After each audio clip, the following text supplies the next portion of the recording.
안녕하세요. 부동산업부 한종민입니다. 어제 새벽은 그 비가 많이 왔죠. 막 벼락치고 천둥벼락치고 막 그러던데 잘 주무셨어요? 오늘은 이제 부동산 공법 7주차 수업이고요. 오늘은 건축법 싹 끝내도록 하겠습니다. 건축법 싹 정리해보죠. 우리 기본서는 424페이지가 됩니다. 424페이지. 4장이 이제 건축법이라고 하고요. 건축법은 건물 건축에 관한 일반법이다라고 하죠. 그래서 우리 시험에서 7문제가 출제가 돼요.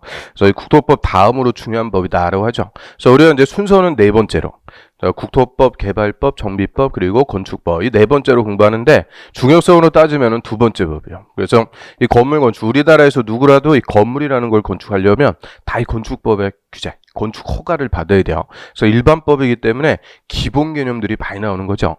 그래서 우리 토지공법의 일반법이 뭐였어요? 국토법. 처음으로 배웠던 국토법에서 용도 지역이라든지 개발행위 허가제 이런 것들이 가장 기본이에요. 모든 공법의 이제 기본 베이스가 되는 거죠. 마찬가지로 이 토지 이용 개발의 가장 기본적인 내용이 건물 건축하는 거죠. 이 건물 건축하는 일반법으로서 그럼 건물이 뭐냐? 그리고 건축하는 게 뭐냐 이런 기본 개념들이 싹 나오게 돼요. 그래서 순서는 네 번째인데 개인적으로 공부하실 때는 국토법 다음에 건축법 먼저 공부하셔야 돼요. 국토법, 건축법 이 두 개 개념이 있어야 나머지 법들을 우리가 제대로 소화할 수가 있다라고 하고요. 그리고 출제 비중도 두 번째요. 7문제입니다. 그래서 국토법 12개, 건축법 7개, 두 개 법만 합쳐도 19개, 거의 50%예요. 우리 시험에 50% 비중입니다. 그래서 이 두 개 법부터 확실하게 정리해두면 꽈락 맞을 이유가 없어요. 왜? 12개, 7개, 19개 이거 두 개 법률만 공부하시고요. 나머지는 모르겠다 그러는 거예요. 나머지는 뭐 잘 찍는 거죠. 그래서 두 개만 열심히 공부해갖고 19개 중에서 야 그래도 또 본시험 하면 틀리라고 내는 게 있죠. 한 5개 틀렸다 그래. 14개. 자기가 풀어가지고 국토법, 건축법 문제 14개 딱 맞췄어요. 나머지 법들은 이것도 공부도 안 했는데 대충 댐비면은 다 틀려요. 다 함정 빠진 거에 다 소화 넘어갔고 다 틀리니까 잘 찍어야죠. 찍을 때도 왔다리 갔다리 절대 이렇게 찍으면 안 돼. 쭉 한 번으로 쭉 몰아갖고 찍으면 우리 국가가 주관하는 시험은요. 1번, 2번, 3번, 4번, 5번 거의 똑같은 비율로 출제가 되는 거예요. 똑같은 비율로. 그래서 적어도 20%는 맞추는 거예요. 20%는. 자, 왔다리 갔다리 찍으면은 핀터 어긋나면 다 틀려. 그래서 나머지 20개는 쫙 한 번으로 찍었다. 그럼 적어도 20% 4개 이상은 맞춰요. 4개 이상. 4개 뭐야? 5번. 공법은 5번 찍는 게 제일 좋아요. 농지법은 5번 갖다 찍으면 무조건 하나 맞는다 그랬죠. 그래서 5번 갖다 쭉 찍어. 그러면은 적어도 4개, 5개 맞춥니다. 그럼 자기가 풀어갖고 14개. 거기다 찍어갖고 4개나 5개. 이거 45점 넘어가는 거죠. 45점 훅 넘어가요. 18개, 19개 이렇게 맞히게 되니까 거의 50점 가까이 맞을 수 있단 말이에요. 그래서 이게 대충 6개 법률을 대충 공부하니까 점수도 대충 나왔고 꽈락 맞고 그러는 거예요. 절대 대충 하는 게 아니라 하나를 해도 확실하게 수업하는 내용도 확실하게 이해하셔갖고 거기서 물어봤을 때 확실하게 맞추셔야 돼요. 그래서 이 두 번째로 중요한 법이 건축법이다. 그래서 건물 건축에 관한 일반법으로서 이 건축법은 앞부분 총칙에서요. 용어들 쭉 나오죠. 또 적용 범위. 거기서 기본 개념들이 다 나와요. 그래서 7문제 중에서 거의 3문제, 4문제가 앞에서 거의 집중적으로 출제가 되고 있죠. 그래서 일단 총칙.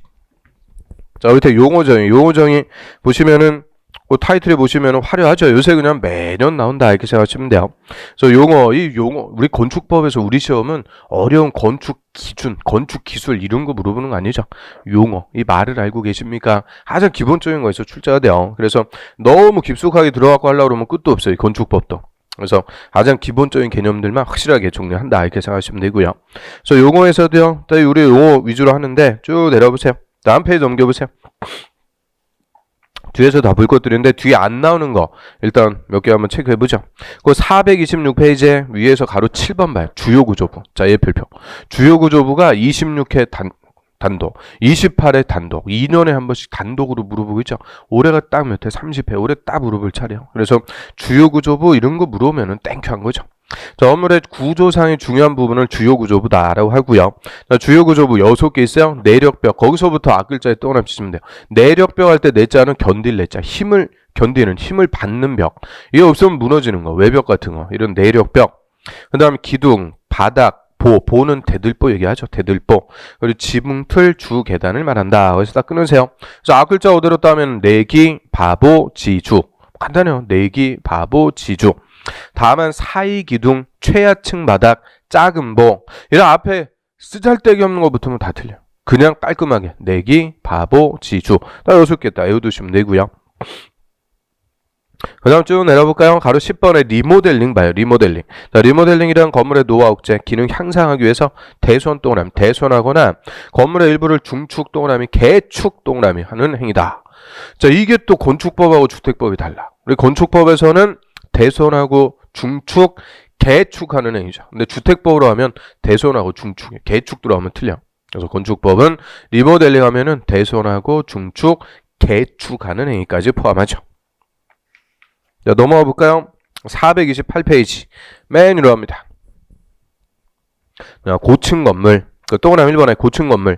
높은 거죠? 층수가 30층 동그라미 이거나는 and가 아니고 또는 30층 이상 또는 높이가 120m 이상. 우리 건축법에서는 한 층의 높이를 얼마로 계산해요? 4m. 30층 곱하기 4m니까 높이는 120m 이상. 그래서 두 개를 다 갖추는 거 아니에요? 한 개만 갖추면 되는 거죠.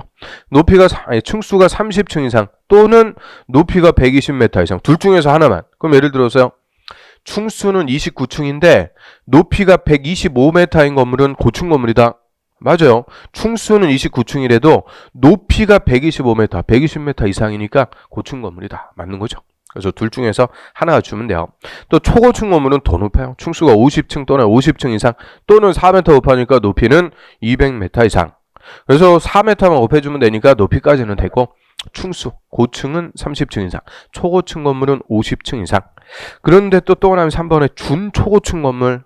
준초고층 건물은 뭐냐? 고층 건물 중에서 초고층 건물이 아닌 것이다. 또 뭔 말이에요? 자, 고층 건물이니까 30층 이상이라고 그랬죠? 초고층 건물은 아니니까 50층이 되면 안 돼. 49층까지. 딱 30층에서 49층까지. 그거를 준초고층 건물 또 이렇게 부르는 거죠. 그 다음 옆 페이지에 맨 밑에 봐요. 옆 페이지 맨 밑에 다중 이용 건물. 자, 얘 별표. 자, 많은 사람들이 이용하는 건물입니다. 그래서 다중형 건물. 얘도 27회 때 단독, 29회 작년에 단독. 얘도 그냥 2년에 한 번씩. 아까 그 주요 구조부하고 번갈아 가면서 물어보고 있죠. 그래서 다중형 건물은 많은 사람들이 이용하는 건물인데요. 크게 요건이 두 개입니다. 그 박스에 동그라미 1번. 다음 용도로 쓰는 바닥 면적 합계 5,000제곱미터 이상. 그 5,000제곱미터 이상 밑줄. 5,000 이상인 건물. 그래서 기억 문화집회시설. 거기서부터 앞글자에 동그라미 치세요. 문자에 동그라미. 문화집회시설인데 가로에 동물원, 식물원은 제외한다. 밑줄. 얘가 27회 때 정답이에요. 우리 동물원하고 식물원은 문화 및 집회시설이지만 다중형 건물은 절대 아닌 거예요. 동물, 식물이 많은 거지. 그래서 다중형 건물은 아니다. 그래서 문화집회. 그 밑에 종교, 판매 넘어갑니다.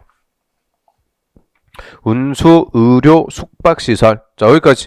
그 6개 용도 그냥 앞글자 따갖고 그대로 외우시면 돼요. 문종, 반운, 의숙. 처음에는 어색해도 이거 맨날 해요, 우리가. 문종, 반운, 의숙. 5천 이상. 그래서 작년 문제. 다음 중 다중형 건물의 용도가 아닌 것은 관광휴게시설이 정답. 문종, 반운, 의숙. 이것만 알고 있어도 관자 없네요. 그럼 뭐 답 맞히는 거죠. 그 다음 또 2번에 16층 이상, 16층 이상인 건물. 자, 이거는 별개요. 그럼 16층 이상일 때는 용도, 규모 관계없이 다중형 건물이 된다. 얘기죠. 그래서 다중형 건물은 문종, 반운, 의숙 5천 이상 또는 16층 이상인 건물을 얘기합니다. 자, 이 정도 용어에서 보고요. 자, 옆 페이지로 와보세요. 이제 건축법의 적용 대상 물. 자, 우리 건축법 적용하는 물건은 크게 이제 네 가지 있다고 그래요. 건축물, 대지, 설비, 공작물. 자, 이렇게 네 가지인데 그 중에서 건축물. 자, 얘는 그냥 매년 나오는 거죠. 매년 가장 기본적인 개념입니다. 건축물. 의부터 28회 때 그냥 정답이요. 자, 건축물이란 토지에 정착하는 공작물. 거다 밑줄. 토지에 정착하는 공작물. 이 공작물은 사람이 인공적으로 제작한 물건이죠. 건물도 다 사람이 짓는 거니까 공작물인데 일단 존재 조건. 어디에 정착? 토지에 정착해야 돼요. 토지에 정착하는 공작물 중에서 그 지붕과 기둥 또는 벽이 있는 것이다. 그 지붕과 기둥 또는 벽이 있는 것. 거기다 이제 동그라미 1번 딱 이렇게 번호 매기시면 돼요. 자, 이게 이제 원칙적인 건물의 개념이 동그라미 1번. 그럼 지붕과 기둥 또는 벽이 있다. 이거 풀어서 얘기하면은 이것도 만만치가 않아요. 일단 지붕과 기둥이 있으면은 건물입니다. 그럼 지붕하고 기둥으로 존재하는 건물 뭐 있겠어요? 우리 이제 정자 같은 거 있죠. 그 남산의 팔각정 이런 거 생각해 보시면 돼요. 정자 형태의 건물. 지붕하고 기둥만 딱 있잖아요. 이거 다 건물입니다. 또 지붕하고 벽이 있어도 건물이에요. 지붕과 벽. 그럼 지붕하고 벽으로 존재하는 거 우리 대표적으로 집.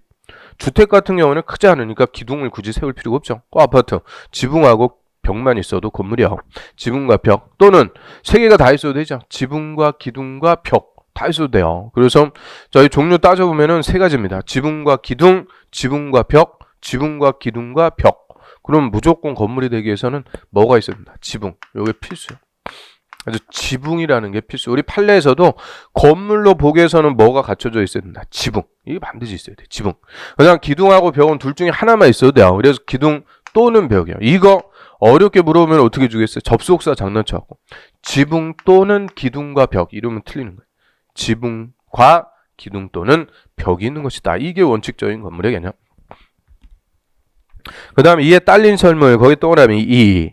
자, 이에 딸렸다. 이 건물에 딸려갖고 설치하는 대문, 담장 이런 거 다 건물이고요. 그 다음에 지하나 고가의 공작물, 밑줄. 지하나 고가의 공작물. 거기서는 공작물이 뭘까? 도로의 도로, 지하 도로, 고가 도로.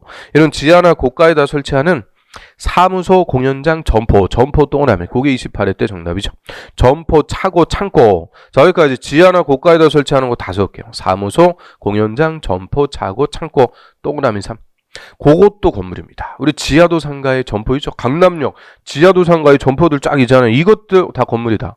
그럼 따로 건물 정의해주는 이유는 뭐겠어요? 자, 원래 건물은 토지에 정착하는 거라 그랬죠. 근데 지하도 상가의 점포 이런 것들은 토지에 정착하는 거 아니죠. 땅 밑에 있는데 건물하고 똑같은 효용을 가지니까 다 건물로 규정. 그래서 사무소, 공연장, 점포, 차고, 창고. 그 밖에 대통령령이 정하는 건 없어요. 그래서 동그라미 1, 2, 3 번호명인 거. 그 셋 중에서 하나라도 해당하면 건축물, 건축법 적용합니다. 그런데 건축물이지만 건축법을 아예 적용 안 하는 게 또 있죠. 그래서 밑에 다음에 해당하는 건물에는 이 법, 건축법을 일체 적용하지 않는다. 그래서 적용 폐지. 그 가로 2번에다 별표. 자, 얘도 2년에 한 번씩 나요. 26회 때 단독, 28회 때 단독. 그 올해 몇 회? 30회. 그래서 건축법은 그냥 물어보는 거 맨날 물어보는 거예요. 그래서 건축법 아예 적용하지 않는다. 그 박스에 보시면은 또 따 몇 개요? 5개. 5개다 보니까 그냥 딱 잘 물어보죠. 그 1번 봐요. 문화재 보호법에 따른 지정 밑줄 또는 가지정 밑줄 문화재. 문화재는 건축법 아예 적용 안 해. 지정이든 가지정이든 문화재는 왜 적용 안 해요? 문화재니까. 그 문화재 몇백 년 된 거. 그럼 문화재 같은 건물 들어가고 막 자고 밥 먹고 빨려고 그래요? 절대 그러면 안 돼요. 그래서 문화재는 아예 출입 금지. 그냥 보호 대상. 그래서 맨 앞에 보세요. 문화재 보호법. 보호하는 대상이지 일반 건물이 아니에요. 그래서 문화재 할 때 문화. 맨 앞에 그 문화재 할 때 문화 동그라미 딱 쳐주시면 돼요. 문화. 그 다음 2번 철도 동그라미. 철도나 궤도에 선로부재 있는 시설. 철도는 직선이고 궤도는 원형으로 된 거. 우리 서울 지하철 2호선 생각하시면 돼요. 철도나 궤도에 선로부재 있는 것들이 철도의 부속물인 것들이죠. 운전보안시설, 보행시설, 플랫폼, 급수, 급탄, 급유시설. 이런 철도의 부속물들 따로 건축법 적용 안에 플랫폼 이런 거 설치하는데 건축법 적용 그런 거 아니라는 거예요. 철도법에 따라서 설치합니다. 그래서 철도의 부속물들. 그럼 3번에 고속도로 통행료 징수시설. 고자에다 동그라미. 뭐예요? 톨게이트. 거기 톨게이트 요금징수원 들어가 있는 박스 있죠. 요새 대부분 하이패스인데 요금징수원 들어가 있는 박스 같은 거 그거 건물이요? 아니죠. 그건 도로의 부속물입니다. 그래서 4번 컨테이너를 이용한 간이 창고. 컨자에다 동그라미. 그럼 컨테이너를 이용한 창고. 자, 요거는 밑에 줄 공장 용도로만 사용하는 건물 대지에 설치 밑줄. 그 공장 부지에 설치하는 이동이 쉬운 것. 그럼 공장 부지 넓은데 거기다 컨테이너 박스 갖다 놓고 간이 창고로 쓴다. 독자적인 건물 아니죠. 그냥 공장의 부속물에 불과한 것들이고요. 또 5번 하천법에 따른 하천구역 안에 수문 조작실. 그거는 숫자에다 동그라미. 수문 조작실 할 때. 그 4대 가면서 보호 만들었죠. 보호에다 설치하는 수문 조작실. 이런 것들은 하천의 부속물에 불과하다 그래요. 그래서 그 5개입니다. 5개. 그 암기법은 문화철도 곡헌수. 은하철도 999 하듯이 문화철도 곡헌수. 한 번 들으면은 또 안 까먹어요. 문화철도 곡헌수. 자, 이렇게 외우시는데 이게 재작년 28회 때는 그렇게 문화철도 곡헌수 이렇게 외워도 못 맞히게 컨테이너를 이용한 주택 그렇게 물어봤어요. 컨테이너를 이용한 주택이 아니죠. 간이 창고 공장 부속물. 그래서 이게 이제 문화철도 곡헌수 이거 외웠다고 또 안심하고 그러시면 안 되는 거 정확하게 아셔야 돼요.